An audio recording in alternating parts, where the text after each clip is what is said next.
Good afternoon. I hope you can all hear me. Excellent, very good. So welcome. I think there's 100 sessions today, yesterday, and there's 2 about quantum.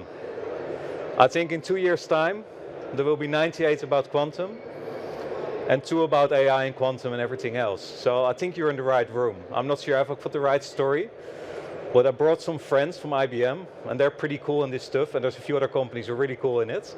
But I'm going to tell you a little bit about why we think when cybercrime meets quantum and AI is going to be incredibly important for all of us in the next few years. Is this a match made in heaven or is it a match made in hell? That's what we're going to talk about today, and then really from a board perspective. Very quickly, who we are. We're a company, we started in Australia, we moved to a number of different countries, and we focus on not just AI, not just cybersecurity, not just quantum, not just financial crime. We believe that those 4 are interrelated, and that boards of organizations need to look in an integral way to this part.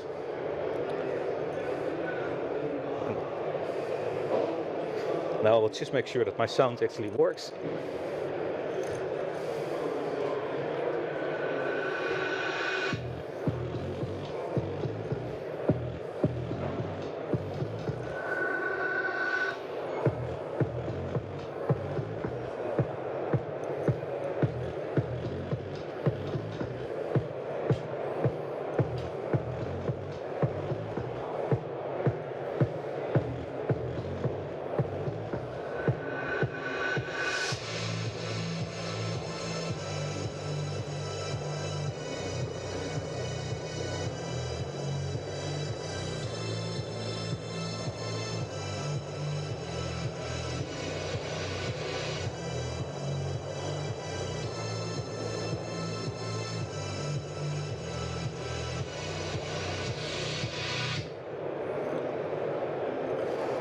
So this is what we will be talking about, and in our business we basically say, hey, of course, secure today, tomorrow, today.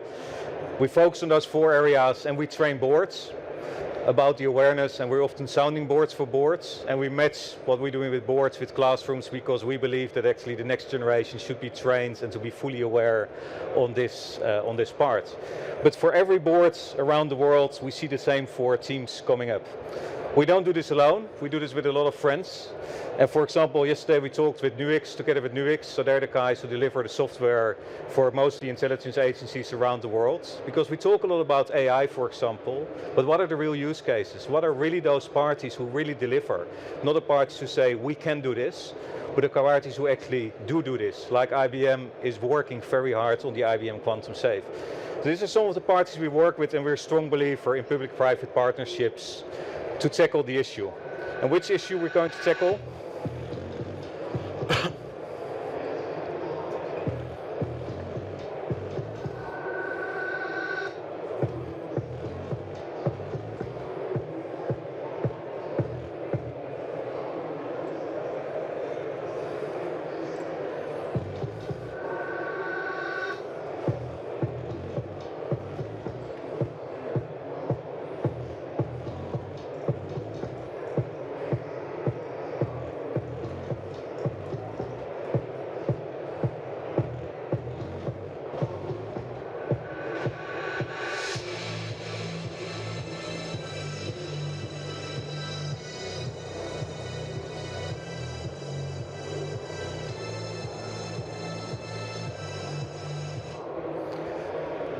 This is today.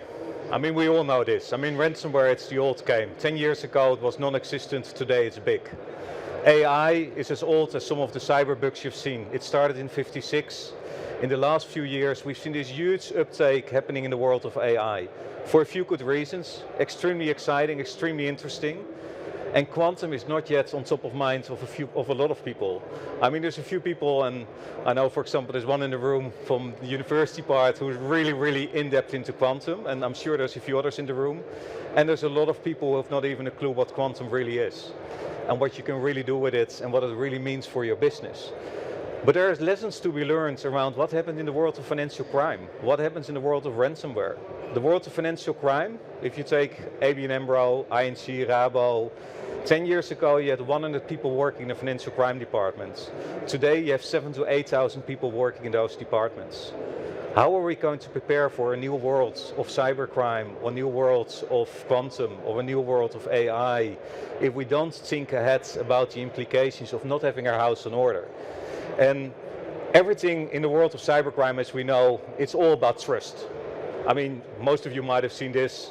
This was actually a really cool site on the dark web. I would have never used it. And a very bad site, because on incognito you thought you could buy and sell anything which was illegal. And you thought, well, you're completely incognito. The only unfortunate situation was actually that on one certain day, the trust aspect came in, and they actually give this nice surprise, surprise message.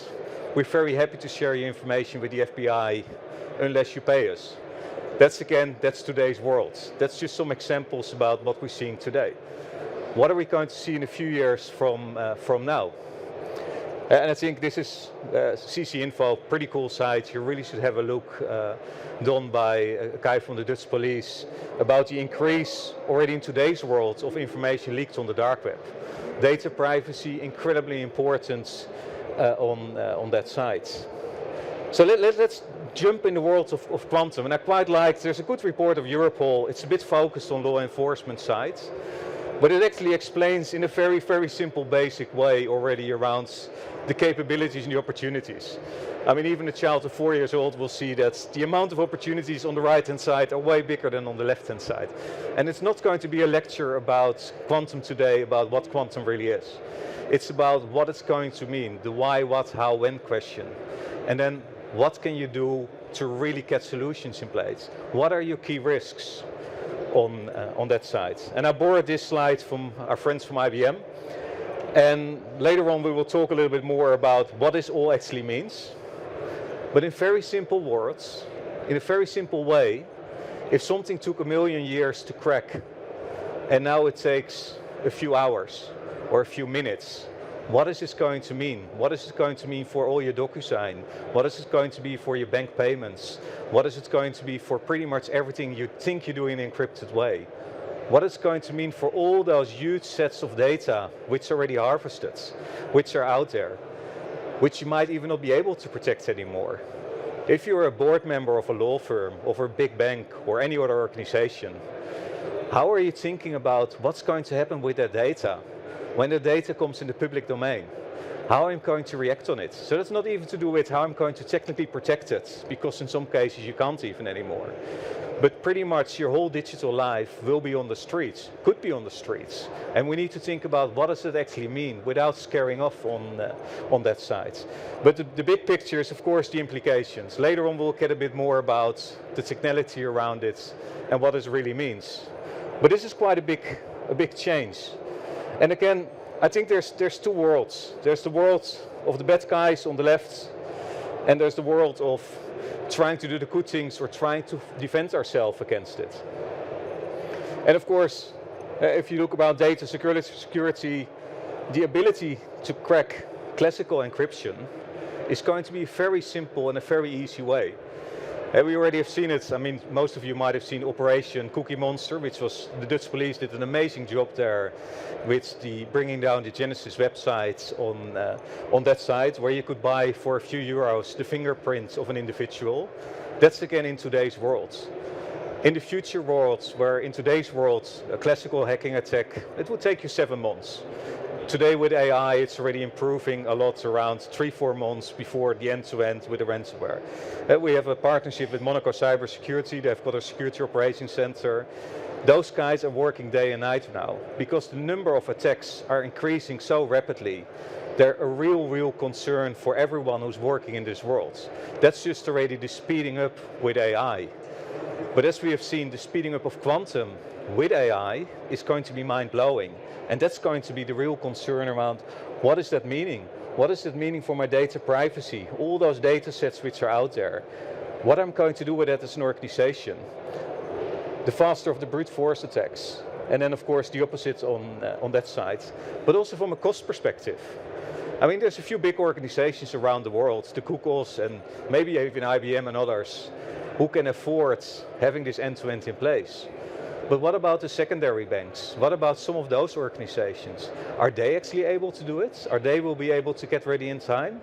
Today we have 4 million people short in cybersecurity, not in pen testers, there's quite a few about there. But certain skilled roles are really hard to find. If you're in the world of quantum, they're even harder to find. So we say it's like a time bomb. There's this great truck, escape truck out there, and they've got this game around within 30 minutes, and you need to get out of your escape room. We think it will take 5 years. Some experts think it may 10 years. Some think it may 3-4 years. I don't have a crystal ball. I think nobody knows. But when it happens, it is a huge implication. We've seen some incidents in the last few weeks around China trying to play around in it again. So there's a lot happening in this space, and I won't go through all the details because I want to make sure there's still enough time afterwards for IBM to talk to you. But what we did here is actually a very simple world, and of course I will try to blow up my screen a bit. And we looked at, we looked at the traditional world of crime, and you can map that all out, of course, in traditional crime, and then you can bring the world of cybercrime into it and all the different areas of cybercrime, and then how the money is laundered. And we always think cybercrime and financial crime, they're two separate worlds. Cybercrime is the third largest economy in the world. All that money needs in one or another way get back into the system. So money laundering and cybercrime are interrelated. Following the money trails are going to be extremely important on that side. So we mapped it out, and then we looked to say, what does this mean from a privacy? What does it mean from a cybersecurity, from a money laundering, from a terrorism financing perspective, proliferation risk, sanction risk, all those risks. Every boardroom will have to manage those risks. They're hugely important. And then, of course, there's two areas on the top, and I will go first on the left-hand side. It's not that I have a left-hand or a right-hand brain in any way, or that I'm. But if you look on the left-hand side, this is what the bad guys will be looking at.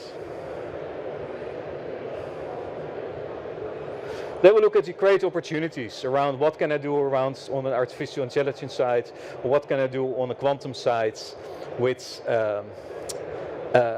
From a hacking perspective. What we will be looking at, and I won't go too much in detail there, what we will be looking at is how do I look at my risk assessments? How are actually from a quantum and an AI perspective, the basic things, asset identification, threat identification, all the basic steps we need to go through. We need to do that from a classic perspective, and we need to do it from an AI perspective, and we need to do it from a quantum perspective. And the nice thing with those mind maps, and of course we only have half an hour today for this part, I could talk for a day about the mind map, but the mind map will actually help starting you to actually start making the relations, and the relations that it's not or, but that it's end to end, and the acceleration of the different activities. And before you think I'm getting crazy of all those little details on the screen, let's just go to what are those biggest challenges. And if we look from a biggest challenge perspective, of course, there's the data part. It's all about data. It's really, that's the real game. But there's also the regulatory landscape. And what you will see, and there's of course a lot of regulation already out there on the AI side, but the problem is there's the European AI Act, and in Australia we've got the Voluntary Act, and then every country is doing their own thing which you need to comply with. If you look from a quantum perspective, of course the NIST standards are there. If you look from a AML perspective, people always say, why do those banks don't get their house in order with anti-money laundering? How hard can it be to identify a customer and to do ongoing due diligence? Well, the simple reason is the acts in some countries came around 2006. We're now 2024, and for example in Australia there have been 76 revisions of the act during that lifetime. It's like you're buying your car, you're driving to the yearly technical control, and every year they say, oh yeah, but this year you have to have a number of other changes in your car. So every year you need to change all that end-to-end approach, because the regulator tells you that at the same time the volumes are going up, at the same time your systems are quite likely legacy systems which are not properly fit for purpose, and they're hugely fragmented. So The fragmentation part is one of the biggest challenges for any bank, any organization around the world. So many different systems, it's like this whole floor of all those different providers doing one or two different things, which are great, but if you have to buy in every different shop one part of your meal every night, it's not going to work. It's not going to work in the world of cybercrime. It's not going to work in the world of quantum. So the siloed functions, the fragmentation, the speed of innovation, which is absolutely going to be huge. Our mindset can't even follow it, let alone the mindset of the average board member who's 63 years old, who just basically was born at the time that some of those Beatles were coming out and driving them. They need to think now around the challenges of quantum. If you talk with the board members of the major banks in Holland, they will say my biggest risk is my cybersecurity risk. That's today. They're not even thinking about what it will be with quantum. So the complexity and fragmentation, huge issue. If you look at the talent shortage, as we said before, huge issue. Education, training, awareness. It's not just about the standard NIS2 training. We can all do that. We can all manage that. But around quantum, what is this really meaning? What is this really meaning? How do I do a risk assessment? How do I do a risk assessment? I've got a team of people doing a risk assessment for me. What do they base it on? Oh, they have got their own policies, procedures and frameworks. Don't you do a risk assessment on the data of your organization? Don't you do it on the learnings, on the insights from that part?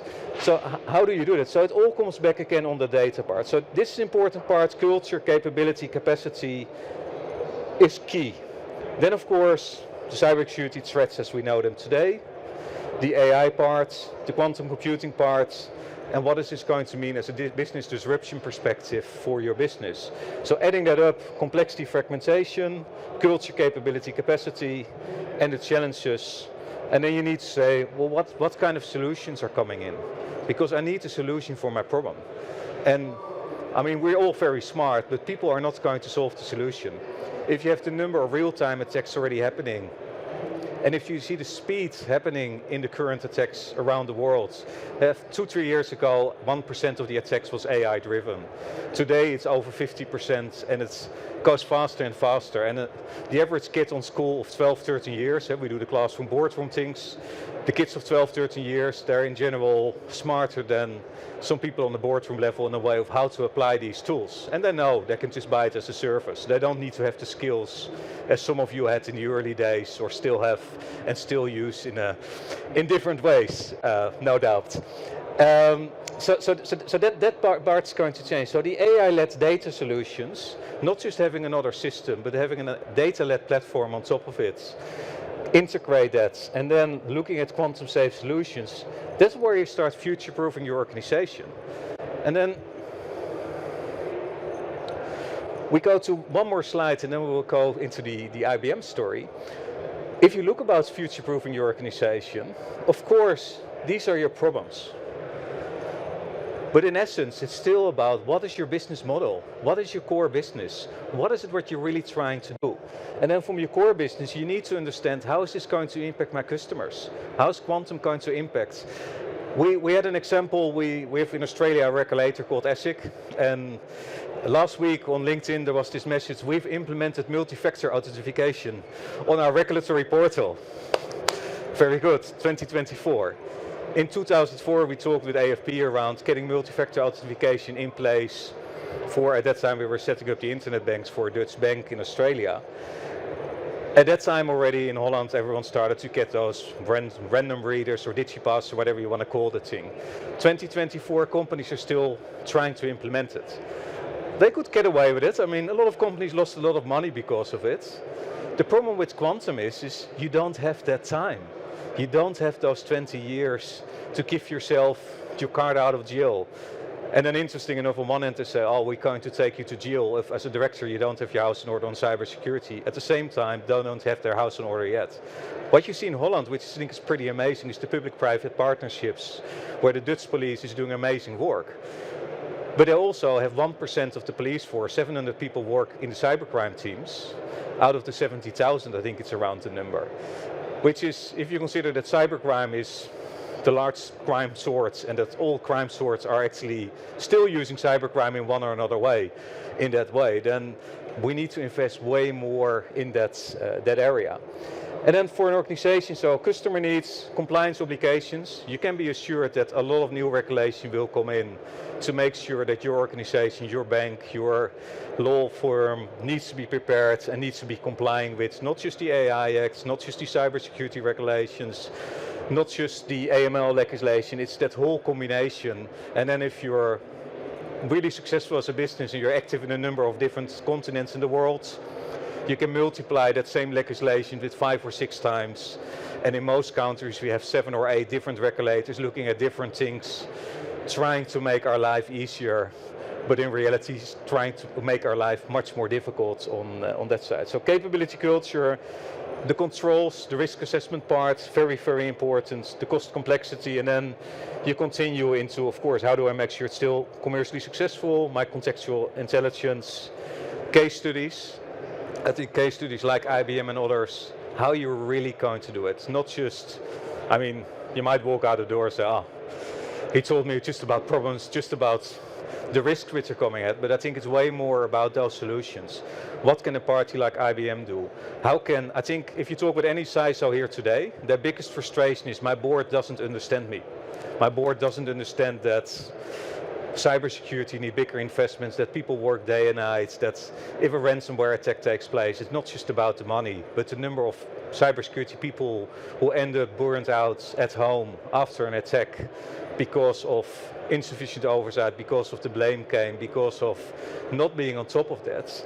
We should not make the same mistake here. We should have a way that we can train the boards, make them aware what their risks are, what their obligations are, make them aware that there needs to be significant budget, there needs to be significant resources in this place, because we don't have time to start in 3-4 years and say, oh, when the standard solution comes out.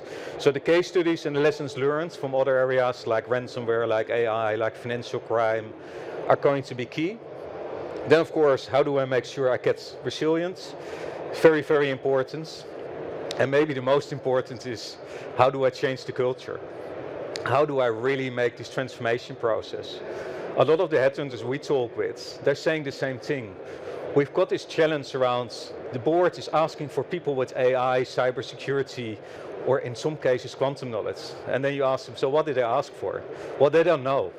They just want people with that knowledge. And I think everyone in the room here has got a lot of knowledge in certain ways.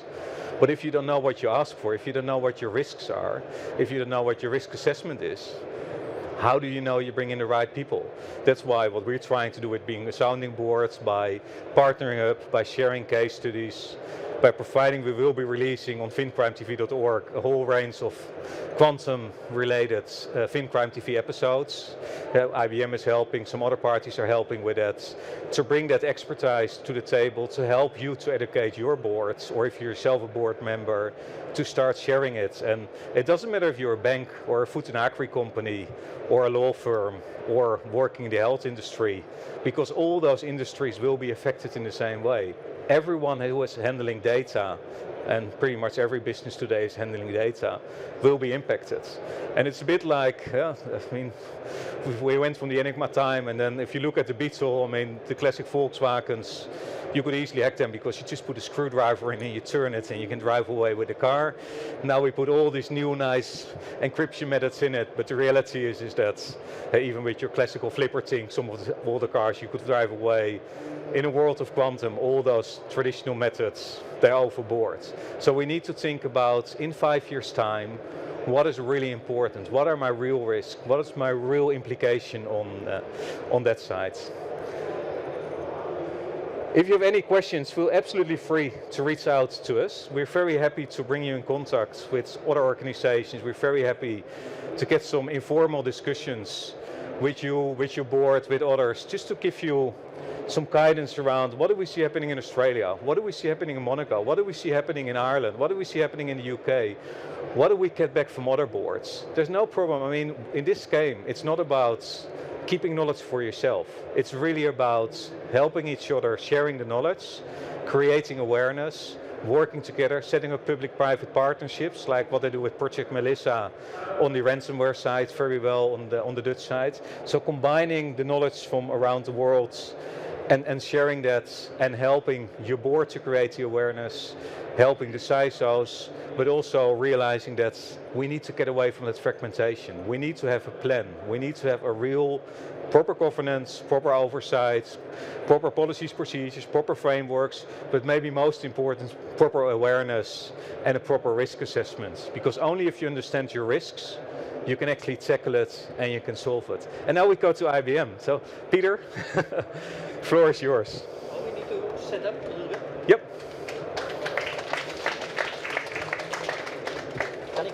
Kan ik ook die... Ja.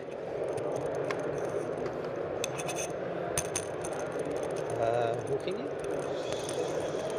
Zo? Ja, we kunnen even over. Andersom. Ja, next slide. Alsjeblieft.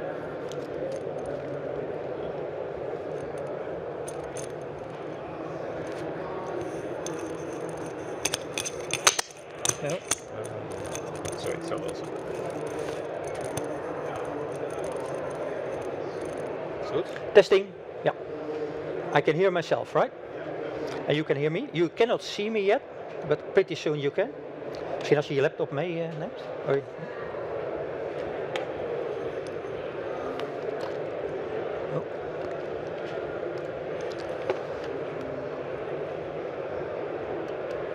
ja.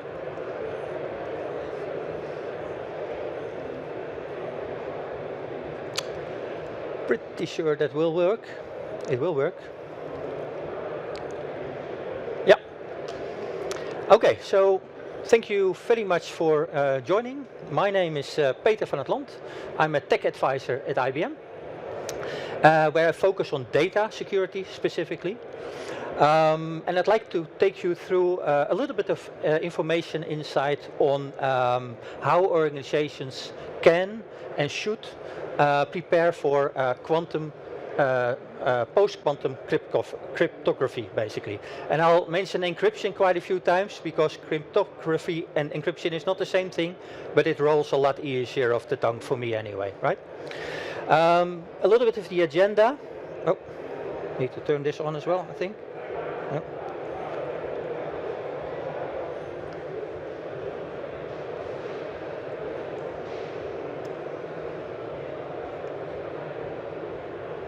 That would be a waste.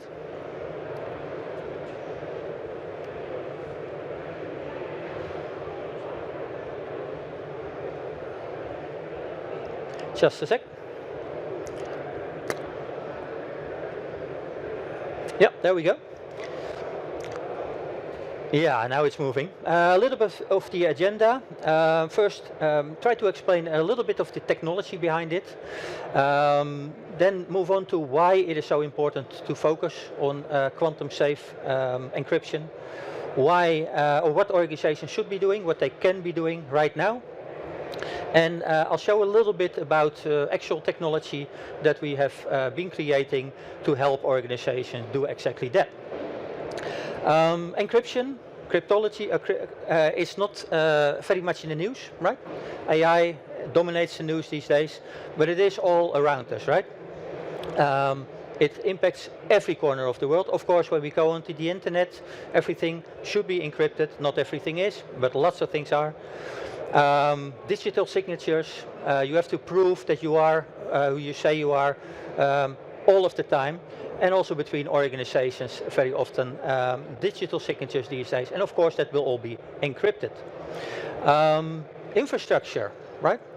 Tunnels, full of sensors these days. And they need to talk home, they need to talk to the servers. All encrypted, hopefully. Cars these days, they talk to the manufacturer. Pretty soon they will be talking to each other without us even knowing it. And of course, already for decades, the banks, the financial systems, they have always been encrypting everything to make sure our the money streams are safe. Blockchain, of course, basically encrypted by design, and many enterprise applications that we use all the day, right? In the background, data is saved, encrypted, communication is encrypted, so lots of encryption going on there. And why, right? In the end, it is because we want to make sure our data is safe, right? very often, if you say, what do you want to keep safe? People will say, my credit card, that needs to be safe, right?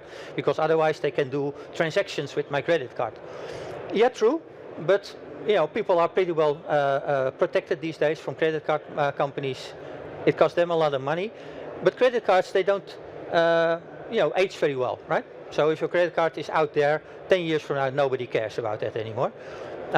Passwords, they take a lot longer, right? So they are valid for a long time. We talked about cars a lot. Here's a Beatle fan. I'm a Beatle fan as well, so that's why I put on my lucky belt today. But road vehicles, cars, they are easily on the road for 20 years. Cars that are created today will be on the road for 20 years, and they will still be using the same technology that is in there right now. Planes, a lot worse, I would say, right? Many times when you step into a plane, the plane will be decades old, literally. And if you go to faraway places, it will be a lot worse even. And I had to look it up, but the youngest B-52 currently in service, the youngest one, is 62 years old, right? So that's the youngest bomber or big bomber in the US. And they're expected to last until 2050. They will be 80 years old by then. And of course, there will have to be refurbishment in the meantime, but there will still be old technology in there as well. Infrastructure, bridges, tunnels should go for decades and decades, right? Our records, sometimes we hope they are forgotten, but they are safely stored, all encrypted. But under GDPR, lots of organizations, even small organizations, are allowed to store your personal data right now for maybe up to 20 years, if they can make a nice case why it's important for them to do that. And my personal favorite, and already spoke to the guys over there from health information, right? So your health information at birth maybe will maybe haunt you, but will be with you for the rest of your life. It will be interesting for the rest of your life. And it will be valuable for the rest of your life to somebody else. So one step back, a little bit of theory about encryption, which is important if we talk about quantum, is that there's basically two parts of encryption, right?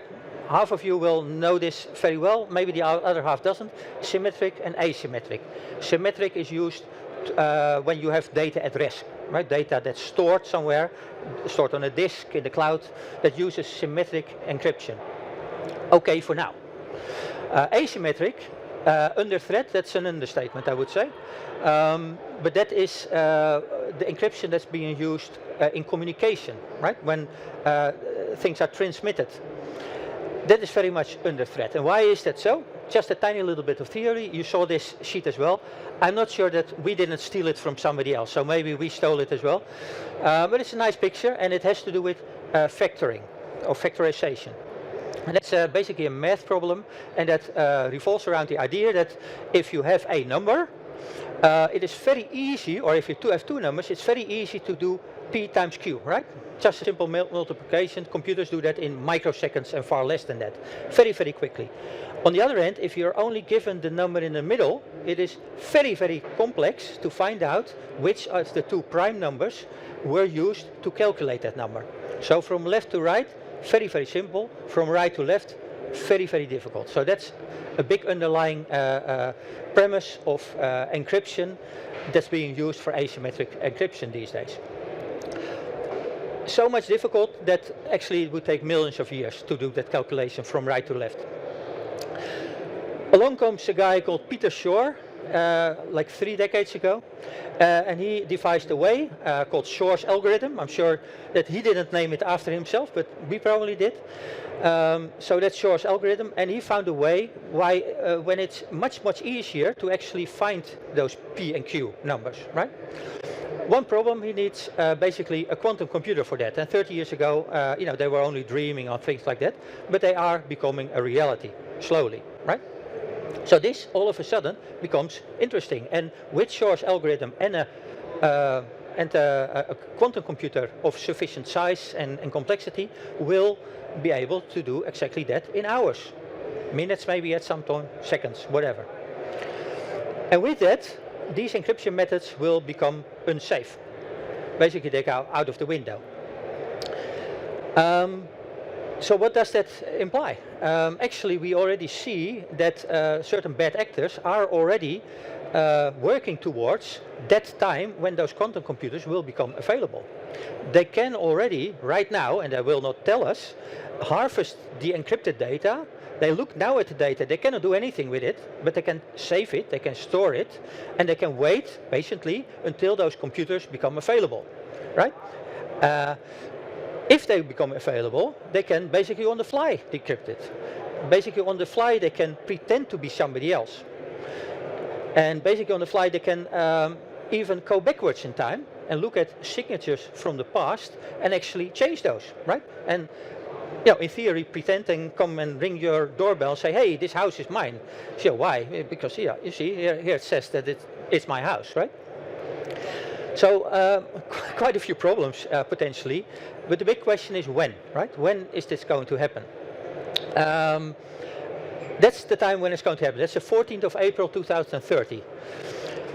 So that's when all of this is going to happen. Because, why is that? Because the guys from Cloud Security Alliance, they had a few beers and did some calculations, had some more beers and some more calculations, and then they came up with the 14th of April 2030. So that's about 5.5 years from now, and 42 seconds exactly. So if anybody knows why it must be 42 seconds, you do, right? So good.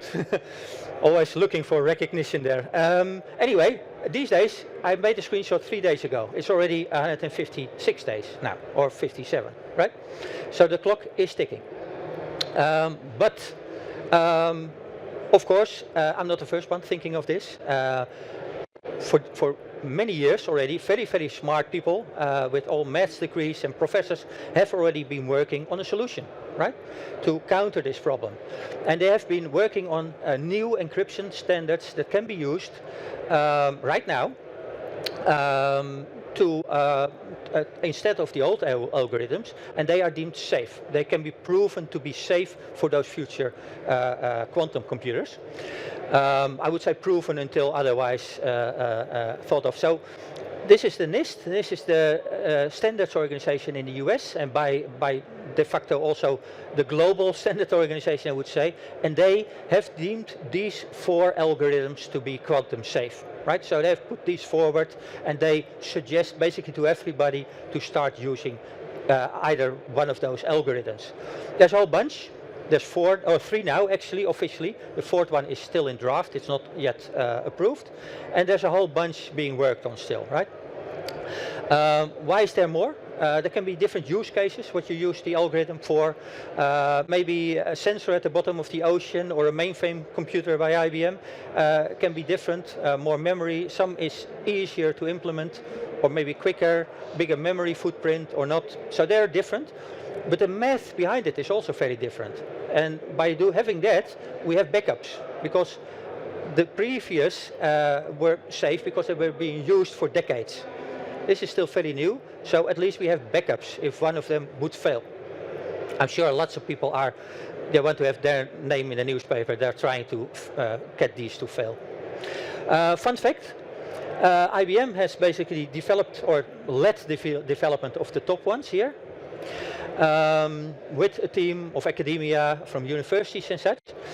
The one at the bottom left, so those 3 are now standardized, was nothing to do with IBM, but the person that led the team is now working for IBM. So we're claiming all 3 just to be on the safe side, right? The 4th one also currently being under development by IBM and a whole bunch other. In all honesty, there's a lot other algorithms being developed by other parties as well. There's lots of people nicely cooperating together. It's not a race, it is for the common good, right? Also, fun fact is that, of course, IBM is working very hard on these algorithms to make the future safe, but we're also working very hard on actually developing those computers that caused the problem in the first place, right? I like to think they have a lot of good in future for a lot of other things, but here it's a bit of a double-edged sword that IBM is working on both, basically. So, when we go to organizations, right, they need to deal with this. So they have problems, and one of the problems will be to have visibility on where in their organization they use encryption these days, right? Even if they have a long list of all the encryption used in their organization, it will be difficult to get started, right? Where do I start? How do I prioritize all those elements that I need to go and fix?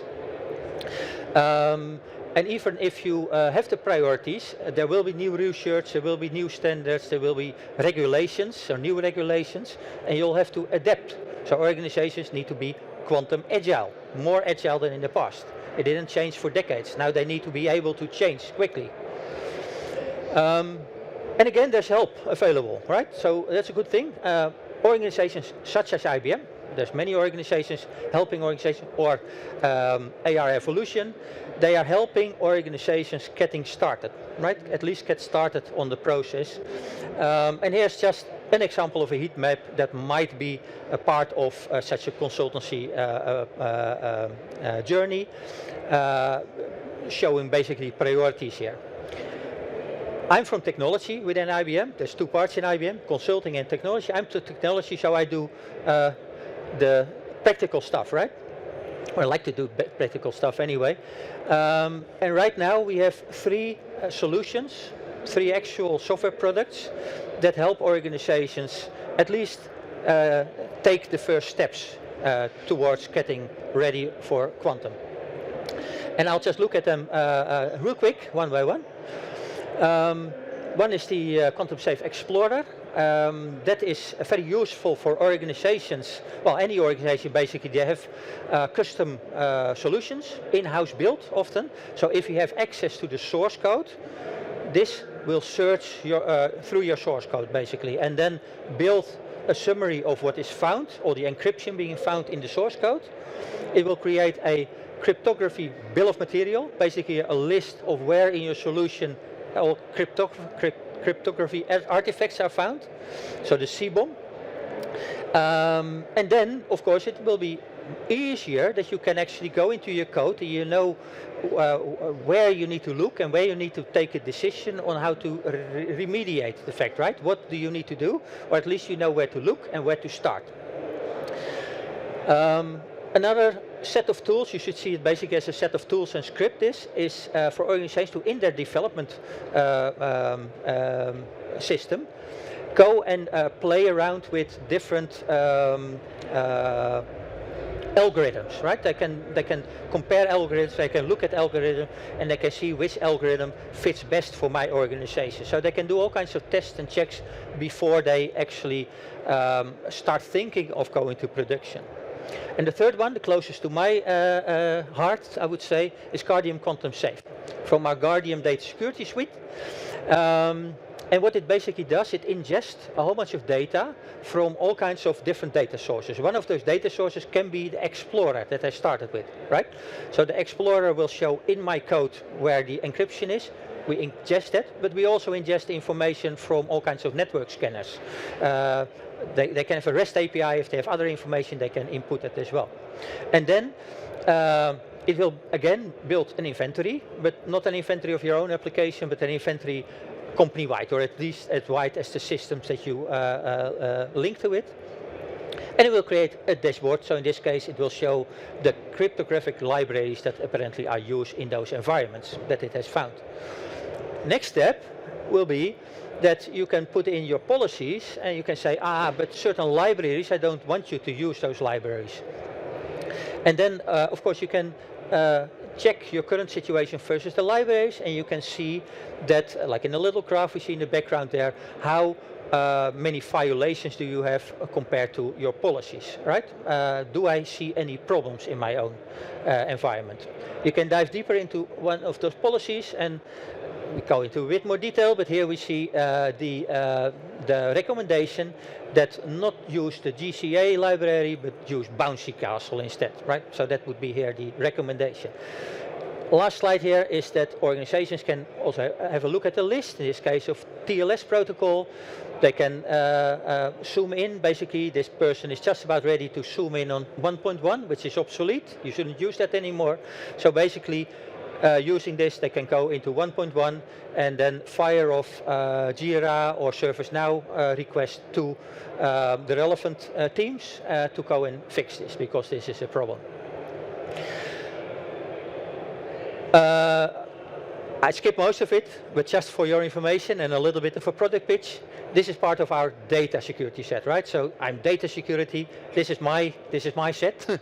And there we do, on the left side, we do traditional data security, but we do it very well. We do it for many, many organizations around the world for their most important data. Really, their crown jewels is what we protect here, right? We protect sensitive data of the world. In the middle, we protect cloud data. The next one is AI security, very new, just announced a couple of weeks ago, where we help organizations find their AI models. Oh, hope not. We help them find the AI models, we help them secure the AI models, secure the data that's feeding the AI model, and we help them secure the usage of the AI models. And the fourth one is what we just saw. And the next is just to make sure that you understand that it's part of a suite which interacts very nicely. So on the left, we know where the sensitive data is in the organization. On the right, we know where the organization is using encryption. So combining those two, we can tell organizations or explain to organizations which ones they should probably prioritize. And this is my summary slide. Let me look at the time real quick. We're nice on time. So the time to start is now, probably, or maybe a year ago. And in all honesty, many organizations are working on this very hard already, right? It's not like, luckily, nobody's doing anything. A lot of organizations are doing a lot already. But a good start, and we probably don't see that too much yet, is to actually go and make sure you have that inventory of your cryptography right now. And not most of it, not just your most important systems, but all of it. And make sure to implement a what we call Quantum Safe program, a serious program, to actually start implementing that towards that clock. And that clock may be right, it may be 8 years from now, it may be 2 years from now, right? Maybe 10,